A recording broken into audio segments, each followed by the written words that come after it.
Hai minasan, konbanwa. Minasan, kembali lagi di channel Beli Dewa, yaitu channel yang khusus mengupas tentang bahasa Jepang dan kehidupan di Jepang. Dari video kali ini, Sensei ingin bercerita atau menceritakan sedikit atau mengkeluh kesahkan ya, rasa kekecewaan mungkin yang saya rasakan ya.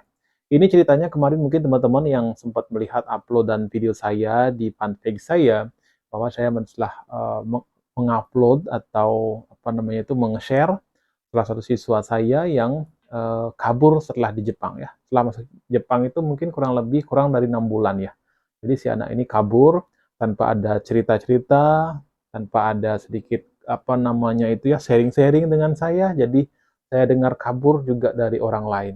Nah, di sini saya pun bercerita tentang kekecewaan saya bahwa si anak ini awalnya itu masuk LPK, di mana tempat saya menjadi seorang Nihongo no Sensei lah ya, Nihongo no Kyoshi lah. Nah, di situ si anak ini pada waktu itu masuk, dia masih di bawah umur 18, baru 17 jalan ke 18.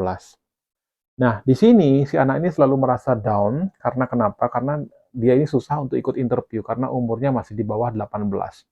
Nah, di situ saya selalu mensupport dia untuk tetap semangat, ya. Tidak apa-apa, kamu masuk dari awal, ya. Untuk belajar bahasa Jepang itu nggak ada apa kata terlalu cepat dan semacamnya ya. Malah semakin cepat semakin bagus. Saya tetap menyemangatin si anak dan saya juga selalu bilang, nanti ketika ada interview, walaupun kamu sudah mepet-mepet ya, ataupun kamu ini belum 18 tahun, tetapi sudah mau menginjak 18 tahun, saya akan berusaha untuk mengikut sertakan kamu dalam sebuah interview. Nah, benar saja, setelah beberapa bulan, ya si anak ini 3 bulan ke depan dia akan berumur 18 tahun, jadi saya coba ikutkan. Tetapi sayang sekali pada interview yang pertama dia gagal.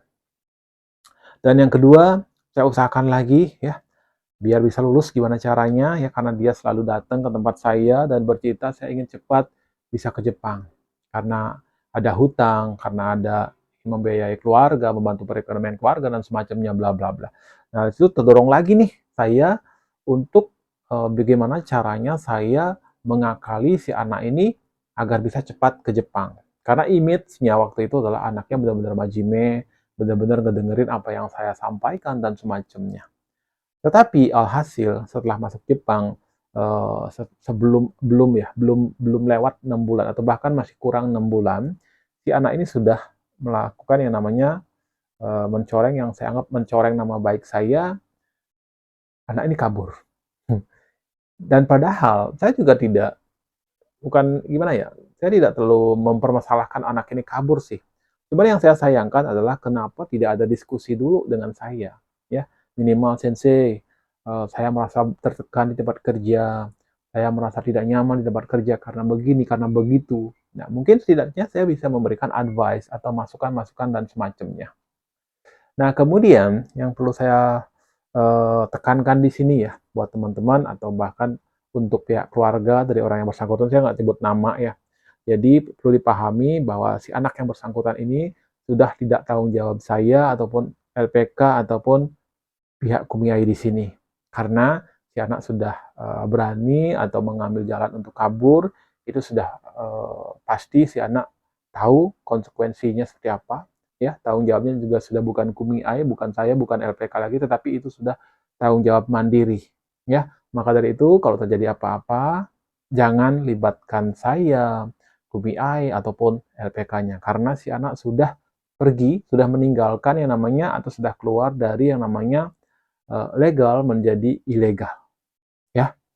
Dan kemudian untuk masalah kaburnya, saya tidak mempermasalahkan, malah saya mendoakan bahwa agar si anak ini bisa ya beradaptasi dengan lingkungan barunya, ya mungkin akan kejar-kejaran sedikit dengan para polisi dan semacamnya. Semoga bisa damai, nyaman, dan seperti apa yang diharapkan. Cuman yang saya sayangkan adalah kenapa tidak ada patah kata pun, kata berdiskusi ataupun menceritakan keluh kesahnya di sana. Itu saja. Jadi buat teman-teman yang sudah ke Jepang, mau lewat LPK maupun itu apa dengan visa apapun itu, kalau ada masalah silahkan koordinasikan dulu, obrolin dulu dengan pihak-pihak terkait ya. Hanya itu pesan saya, semoga si anak dalam keadaan sehat dan lancar. Ja, mata nih, minasan.